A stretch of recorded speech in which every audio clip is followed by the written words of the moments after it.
They keep saying that sugar will kill you, sugar is bad, sugar is evil, but sugar is not. It's actually you who is trying to kill yourself using sugar. And I'm going to validate my statement in a few. Now, one thing that you have to observe, everyone is talking about sugar, about how they're gaining weight, how you are supposed to lose weight, how you're supposed to not take sugar.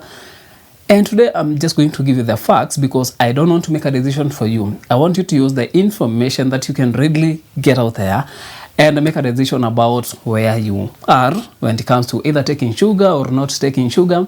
We're going to have a very honest conversation around sugar today. Now, first of all, you have to understand that sugar is very important. This is where the body derives the energy from. We've grown, since evolution, we've grown to use sugar so that it can help us create what we call ATP, or the energy that we need in our system, so that we can be able to just do the daily activities. Even me talking right now, I'm using energy. Now, this energy mostly usually come from sugar. Now, the reason why I'm saying this is a primary source of energy is because, one, you have to understand that anything that you take in diet in form of carbohydrates will be preferred all the time compared to what you've already stored. And before you even get there, you're going to divide people into three categories. We have people who are underweight. We have, and actually this is not what they actually don't tell you this. So you have three categories of people. You have those who are underweight, we have those who are normal, and those who are overweight. And I'm basing this off of the BMI. By now you know how to calculate your BMI. This is how heavy you are compared to now the height. We have those people who are below 18, and below 18 is considered to be underweight. Anything in between 18 to 24.5, 0.9, they usually adjust to 0.9, but just keep it 24.5. Anything in between is considered to be normal. Anything between 25 and 29, this is considered to be overweight, and anything above that is being obese. Now, like we said, we have three categories of people here. We have those who are underweight. We have those who are normal within the same normal BMI. And we have those who are overweight. They are obese. They have diabetes, or they are pre-diabetic. They have issues with sugar. So we're going to categorize that in one group. Now, the reason why everyone is talking about you need to lose weight, you need to fast, is based off of the third category of people. Diabetic people, those who are overweight, those who are just struggling with sugar, or they are obese already. So for those ones, I think you are the target market. But then we have another group which is kind of almost neglected, which is those people who are underweight and those who are normal. Now, also, you need to understand what usually happens to any carbohydrates in the body. First of all, you take something like the carbohydrates in food, you chew that, you swallow that, it's absorbed into your system. One thing that usually happens is, in case you don't have energy at that moment, your body will just switch to using what you've already taken. So it's breaking down this to convert that to the energy that you need. In case it's beyond, it's extra, so you know our bodies will always store the energy that you're going to get from carbohydrates into the reserves. Now, we have several reserves. We have glycogen. Okay. First of all, you've eaten a meal that contains carbohydrates. It's broken down in the liver, and some of that is given off to be used in the cells to provide energy. And the excess of that is converted to glycogen and stored in the liver or in the muscles, now for later use. And in case you still have an excess of that, some of that is converted into fat, and this is now deposited into the body. And mostly this is what usually contributes to the weight that you usually gain after eating a lot of carbohydrates. This is mostly what people usually refer to when they say you are overweight. You have accumulated the fat.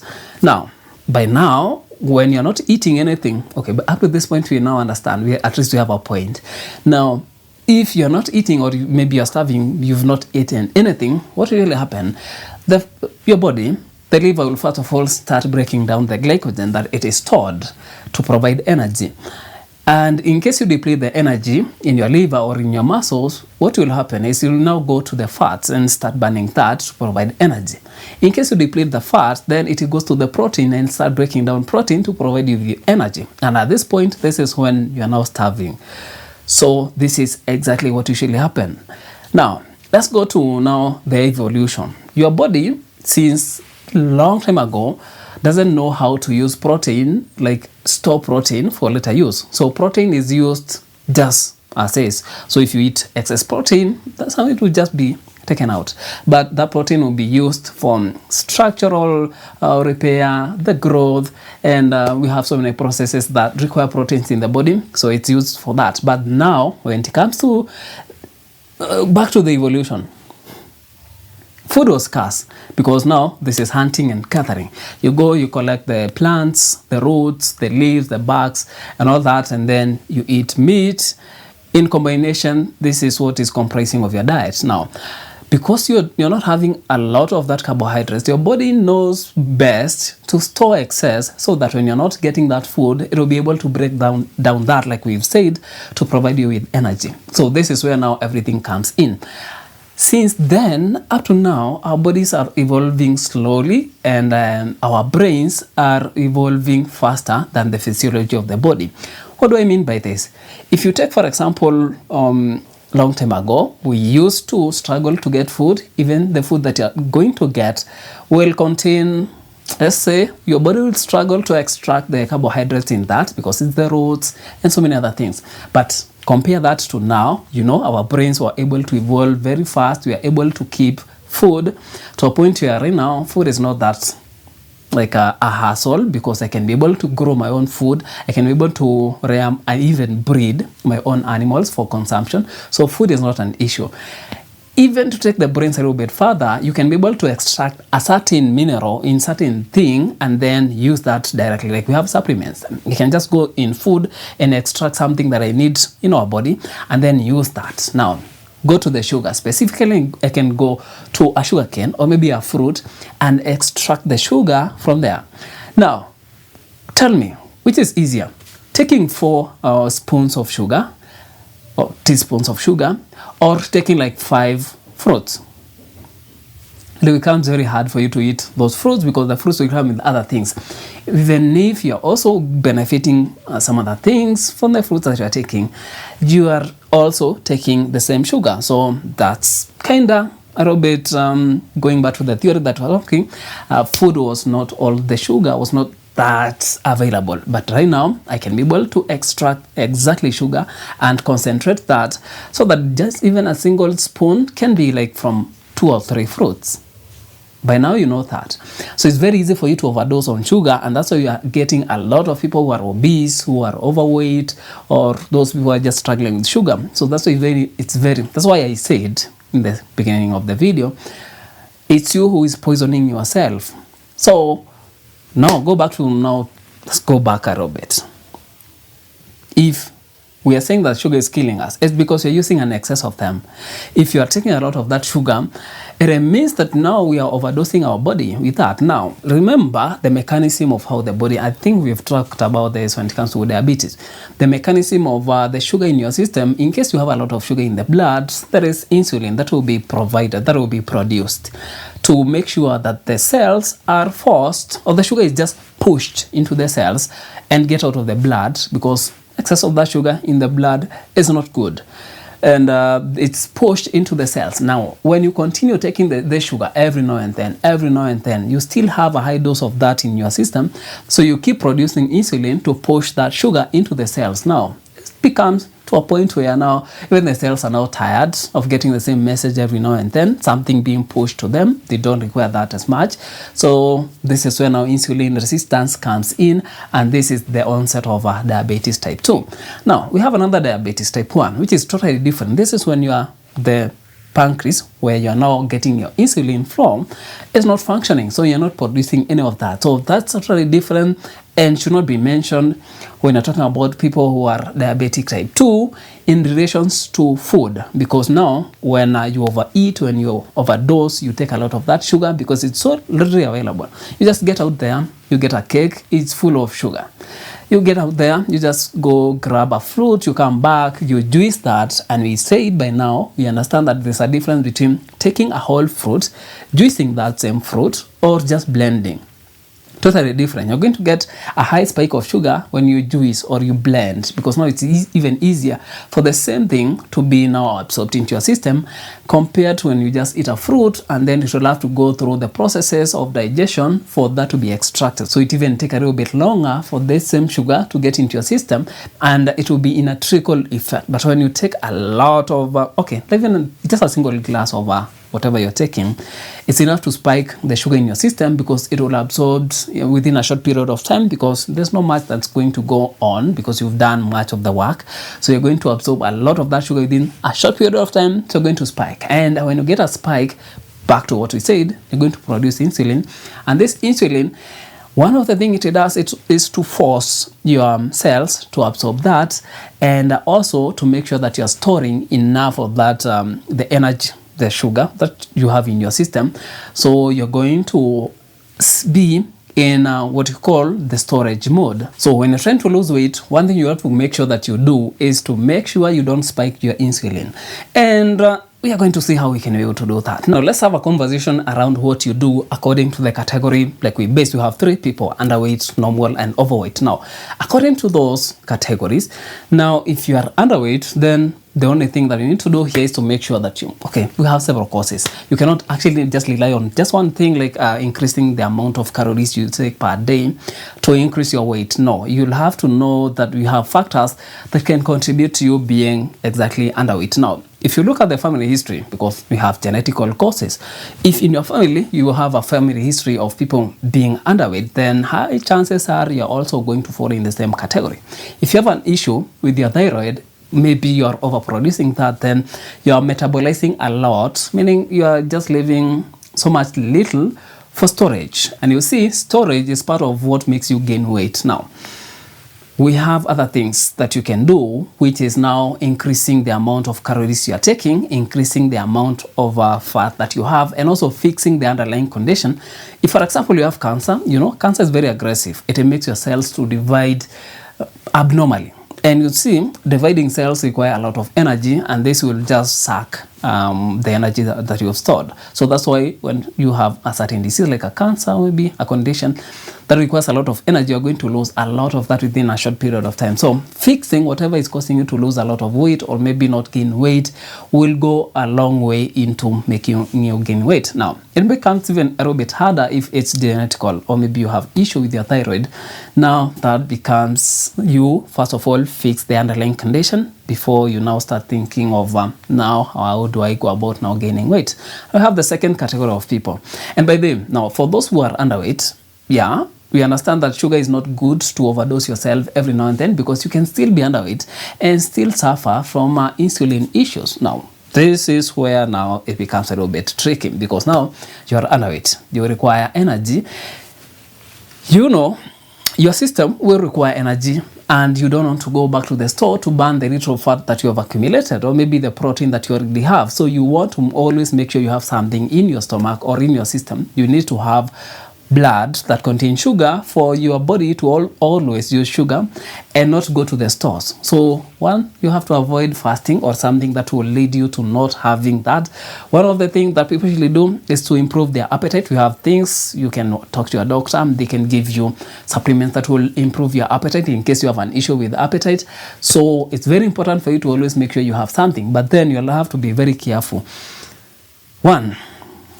You have to be very careful about the amount of sugar that you have, because if you keep snacking every now and then, it means you're going to have a sustained high amount of sugar in your system, and you're going to now start suffering from something else, which is now your insulin.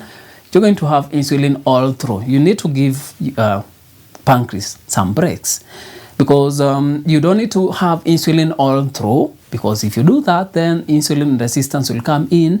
You'll start suffering from the same issue that will come to those people who are overweight. And it's not a good thing, because now you are underweight and you're now struggling with insulin. For the normal people, and by normal, I mean the BMI between 18 to 24.9. So in between there, if you're in between there, you actually don't need to fast as much, but it's good to fast. One, you have to understand that you don't need to lose weight, you don't need to add. So you need to stay within that normal range. So you can take sugar, you can take whatever you take, but always make sure you're not taking excess of that sugar. This is where moderation comes in. You don't take excess of anything, because now this is when you just only need, you take only what you need. If, for example, I know that the work that I usually do is manual, it requires a lot of energy, I'll have to pack myself with a lot of that. So I need to take some complex carbohydrates, and sometimes I need to take something that's heavier on the calorie side.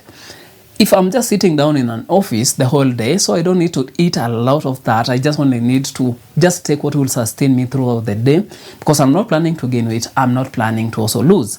So you just always make sure that and I'm not going to give you a certain number, because this is exactly what people are waiting for.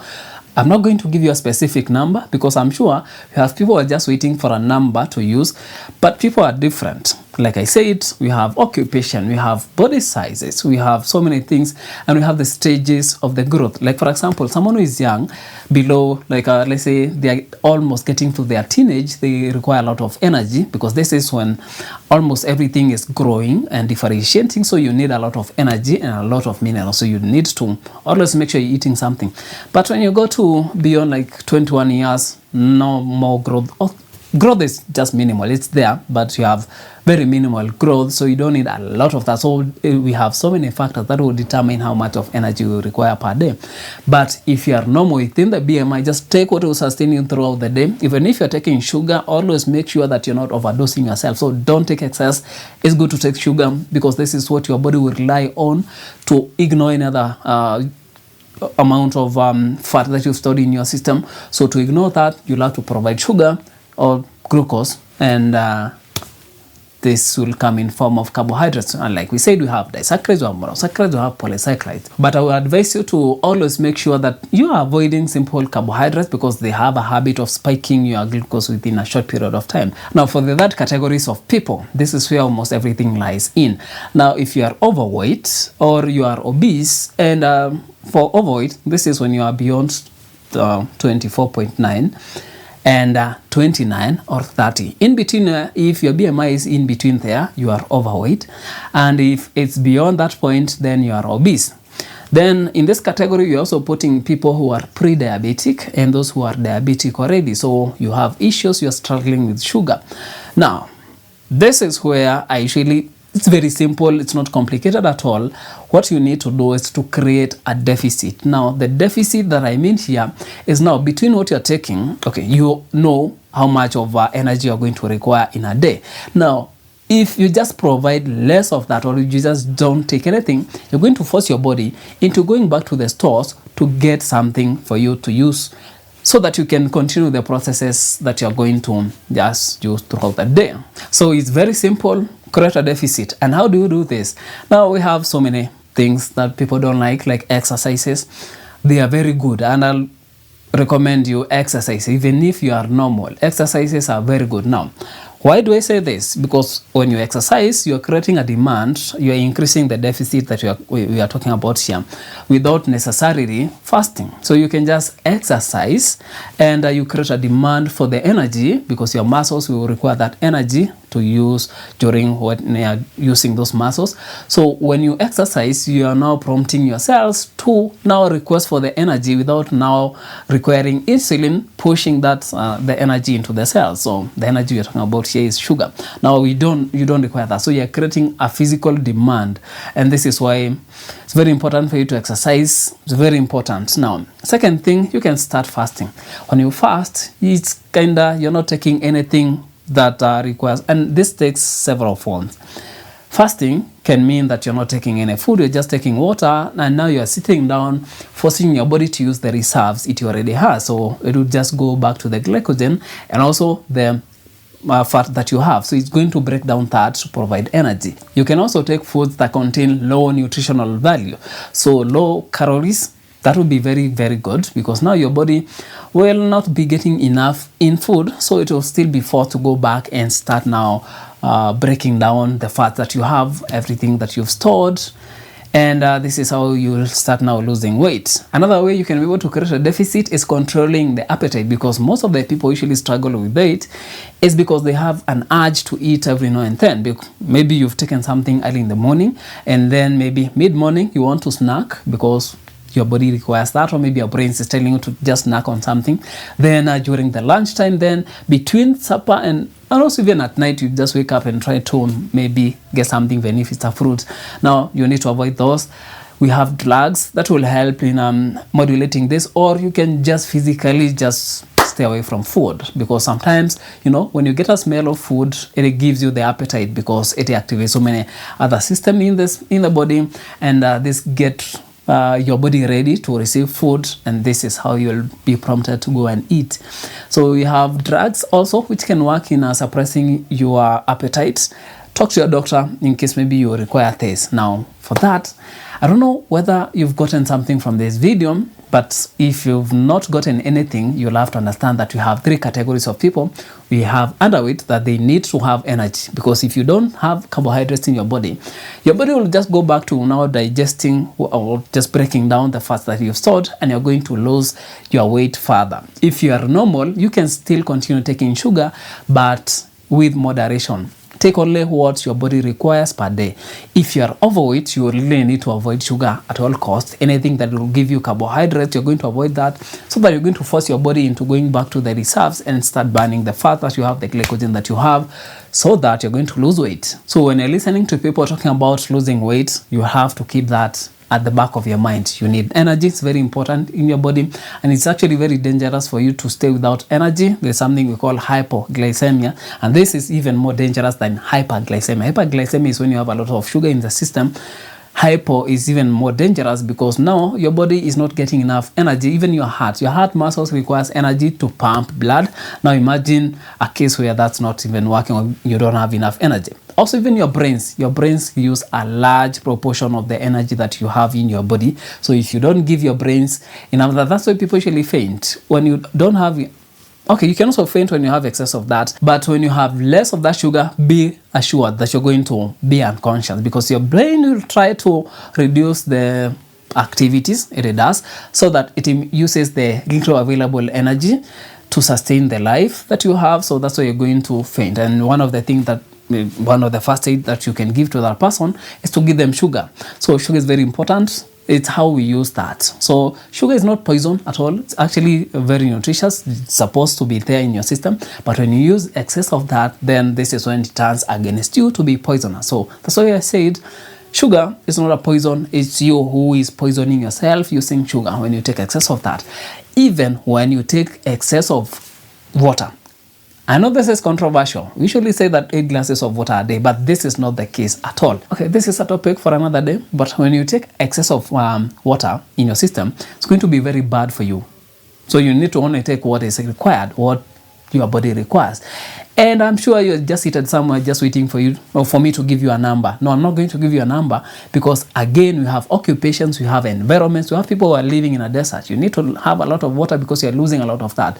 We have people who are living somewhere very cold or somewhere very damp. So you're not losing a lot of water, so you don't need to replace excess of that. So that's why I said water, very, very important. You cannot live without that. But when you take excess of that water, it becomes poisonous. The same case with sugar. Sugar is very essential, gives you energy, but when you take excess of that sugar, it becomes poisonous. If you gain something from this video, give us a thumbs up, and also subscribe to the channel, and make sure you ring the bell, because I have videos loading and I would want you to be notified every time I upload. And also, if you want to continue this conversation down in the comment region, just get there. We'll just continue the conversation. See you in the next video.